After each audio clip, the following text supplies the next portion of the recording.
Pemirsa Nasa tercinta di seluruh Nusantara, kita sedang berada di sebuah kebun kakao milik sebuah perusahaan besar swasta, tepatnya di Desa Kota Parit, Kecamatan Selesai, Kabupaten Langkat, Provinsi Sumatera Utara. Selamat pagi Bapak. Selamat pagi. Bisa Bapak perkenalkan nama dan alamat Bapak? Nama saya Budianto, alamat di perumahan kebun ini, dan tepatnya di Desa Kota Parit, Kecamatan Selesai, Kabupaten Langkat. Berapa luasan dari kebun ini Pak? Luas ini 370 hektar. Umurnya itu variasi antara 15 sampai 20 tahun, tapi yang banyak di 20 tahunnya. Jenisnya yang dipakai adalah jenis Cirolo dan Forastero. Sudah menggunakan produk NASA? Sudah. Apa saja Pak? Yang digunakan di sini adalah NASA sama hormonik. Saya gunakan dengan spot. Untuk dosisnya? Iya, dosisnya 4 tutup per cap ditambah 1 tutup hormon. Itu Bapak gunakan berapa luasan dan berapa habisnya Pak? Yang saya gunakan kurang lebih 150 hektar.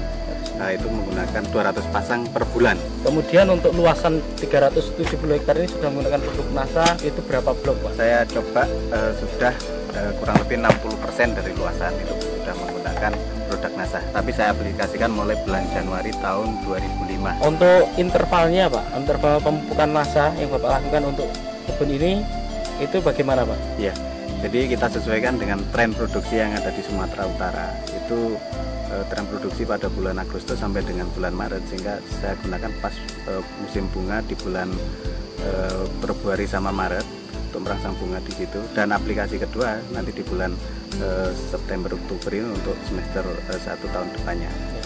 Selain pupuk dari NASA, Bapak masih juga menggunakan pupuk kimianya Pak ya? Masih. Biasanya itu dalam 1 tahun itu Bapak menggunakan untuk per pokok berapa Pak? Itu sesuai dengan rekomendasi. Kita memang melakukan rekomendasi tiap 2 tahun sekali. Jadi untuk urea itu 600 gram yang diaplikasikan 2 kali. SP sama KCL masing-masing 100 gram juga diaplikasikan setahun 2 kali. Kemudian kalau dilihat Pak ya, tanaman di sini jarak tanamnya berapa ini Pak?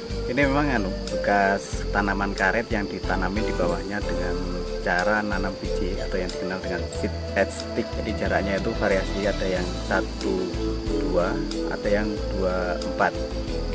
Dengan kerapatan pohon, kalau yang tanaman rapat gini sampai 1.500.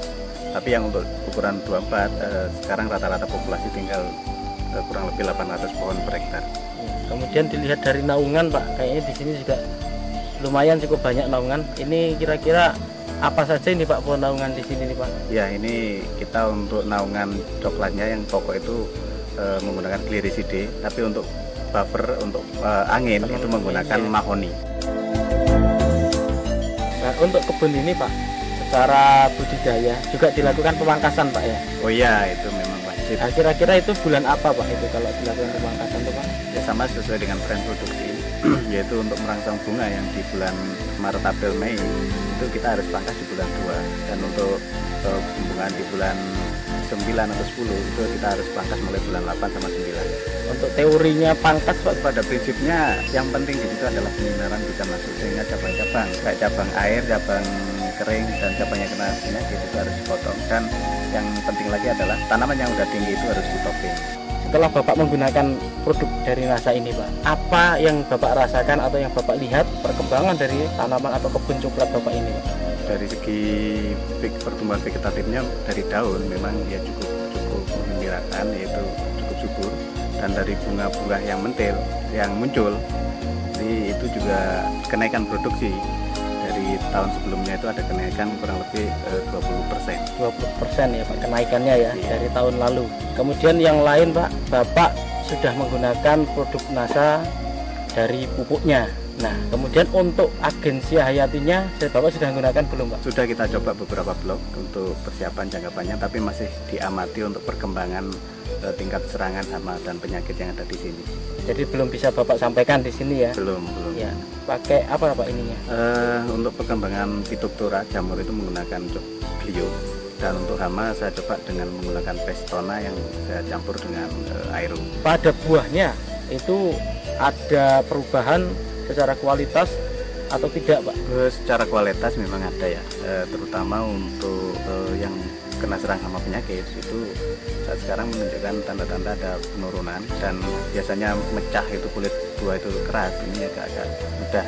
Dan yang menggembirakan lagi itu dari rendemen itu ada kenaikan, itu biasanya itu 33 sampai dengan 35, ini bisa ke 37-38%. Pemirsa NASA, di sini Bapak Budianto selaku manajer di sebuah kebun kakao ini, beliau juga sebagai manajer di processing atau di pabrik dari pengolahan kakao. Bagaimana prosesnya kemudian sampai akhir termasuk dalam fermentasi dan rendemennya, Pak? Setelah buah dipanen dari lapangan itu siang hari atau sore hari tergantung dari siapnya panen, itu diangkut ke pabrik. Nah di sana buah kakao tadi langsung ditimbang berapa bobotnya dan langsung dimasukkan ke dalam kotak fermentasi. Di dalam kotak fermentasi kita fermentasi kurang lebih 4-5 hari dan dilakukan pembalikan sekali pada hari kedua. Dan setelah itu dilakukan penyemuran dengan matahari itu kurang lebih 8-10 hari tergantung daripada cuaca.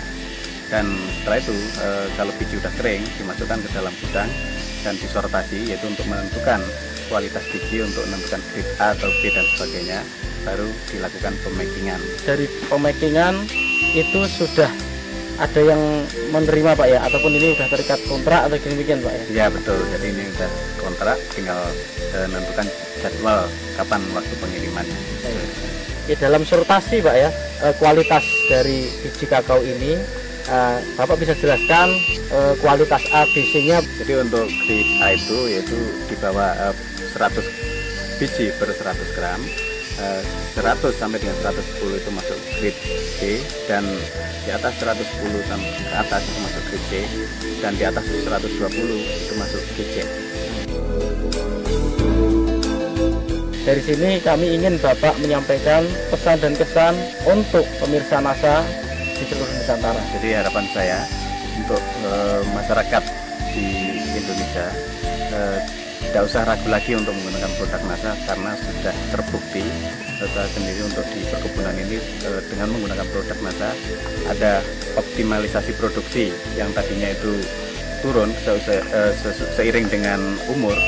Dengan menggunakan NASA bisa optimal lagi sesuai dengan standar, sehingga ya termasuk di kebun kami ada kenaikan kurang lebih 20%.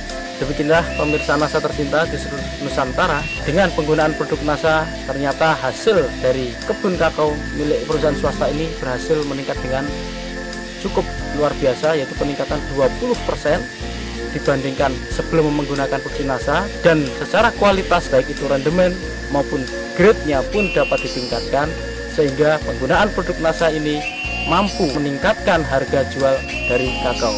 Demikian tim liputan NASA dari Sumatera Utara, reporter Syahria Reza dan kameramen Adi Nugroho melaporkan. Salam NASA.